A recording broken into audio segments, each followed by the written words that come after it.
Hey guys, this is part two of my review of Bloody Hell. Where we left off, we had our main character Rex tied up in a basement on a meat hook.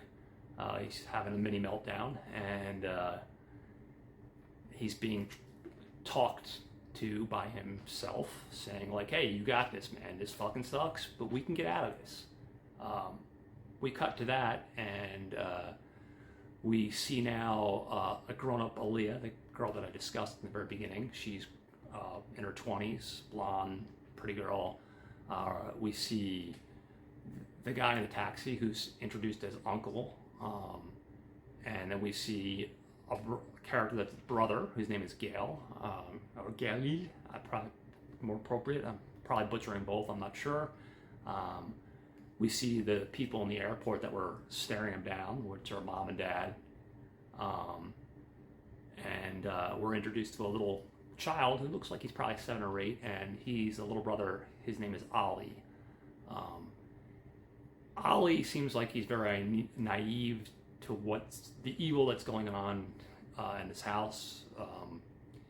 We find out, this is a normal routine that these people do. They kidnap people and they butcher them. And the reason they butcher them is because they have their oldest son, who is named Taran, who is also called, the actor's name is Ryan Taran. In the movie, he's just referred to as the Demon. And he, unfortunately, is a cannibal.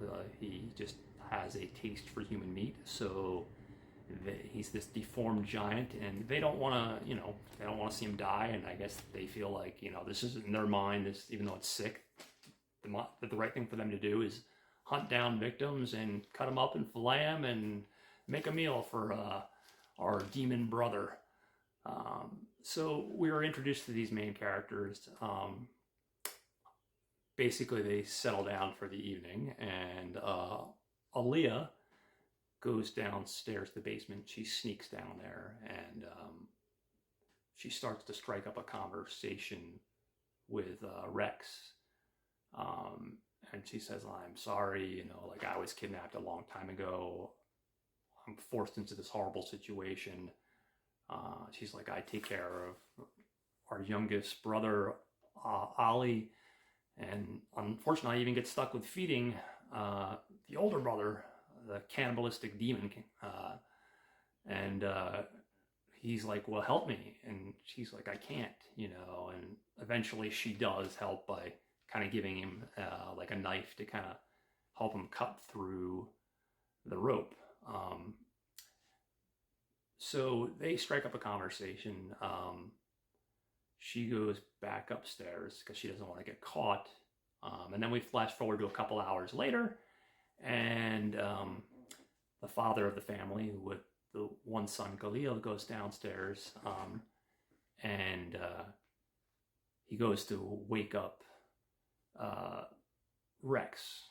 Rex is already awake, but when he hears people come downstairs, he pretends to be asleep. He basically hits him, and of course Rex is forced to stop pretending to be asleep and actually acknowledge that he is awake.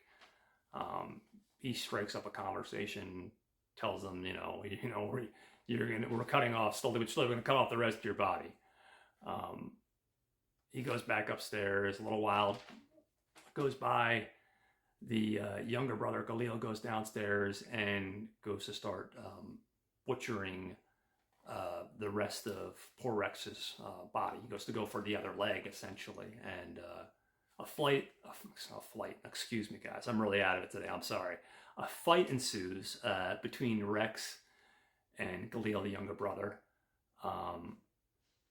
And he basically manages to kill him and get out of the ropes. From there, Aaliyah comes down. They go upstairs together, and it's morning at this point, and he manages to find a nail gun, some rope, some other toys. He puts them in a bag, and he proceeds to wait till they come down for breakfast. He hides under the breakfast table. He shoots mom, dad with a nail gun, as well as brother and the uncle. He manages to have this big fight that ensues. He manages to pretty much take out everybody except for mom and the cannibalistic brother, which he's not aware of his existence, the cannibalistic brother. Big fight ensues. It's bloody as all hell. Then the cannibalistic brother comes down. An even bigger fight ensues. He ends up shoving his leg that was cut off down the cannibalistic brother's throat. And basically, that's like, okay, happy ending, yay, you know, or so we think.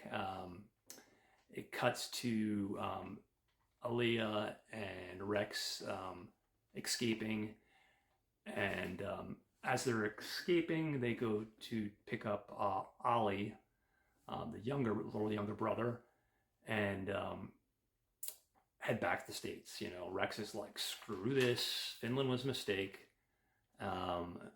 They get back to the States, and you know, they're at a party, and people are explaining, you know, people are asking, not explaining, they're asking how they met, and Rex just basically tells them, like, you know, like the quick synopsis of how they met, and of course everybody's in shock. This one girl, I guess, is kind of smiling at Rex, and while she's doing that, Aaliyah's character is imagining in her mind her like standing above this girl and like basically like slitting her throat. So it's pretty fucked up. Meanwhile, we see Ollie upstairs, and he's just looking at this picture of his family, and he's got like this evil grin on his face. So that's how pretty much we end this film. Like I said, guys, I'm a little bit off today, so I apologize. This video isn't as perfect as I probably would like it to be, but I wanted to get the video out there. I'm probably not doing this film the justice it deserves. Unfortunately, I'm just having one of those off days, but it's a really enjoyable film. It's well shot, it's well written. What makes it different is they're taking the idea, we've all seen the torture porn movies, we've all seen the horror comedy films.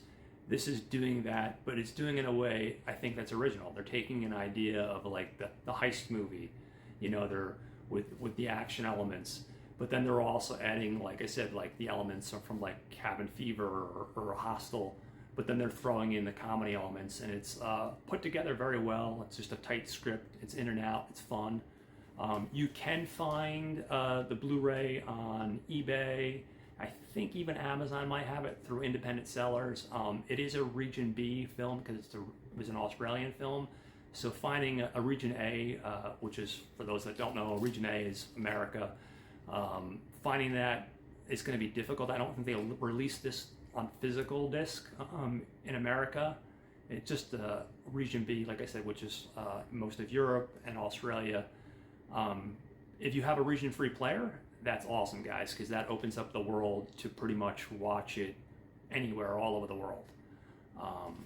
You can also find it on Amazon Prime, and it's also on Shudder. So that's my review of Bloody Hell. I hope you guys enjoyed it. And just remember, if you like this podcast, be sure to check out Not a Bomb podcast with Brad and Troy. Those guys are awesome. And also The Gentleman's Guide to Midnight Cinema. You can find both these podcasts on Spotify. And like I said, they're well worth your time. So I hope you guys have a great weekend and you enjoyed the podcast. Or not enjoyed the podcast. I'm really out of it today, guys. You enjoyed my little YouTube video here.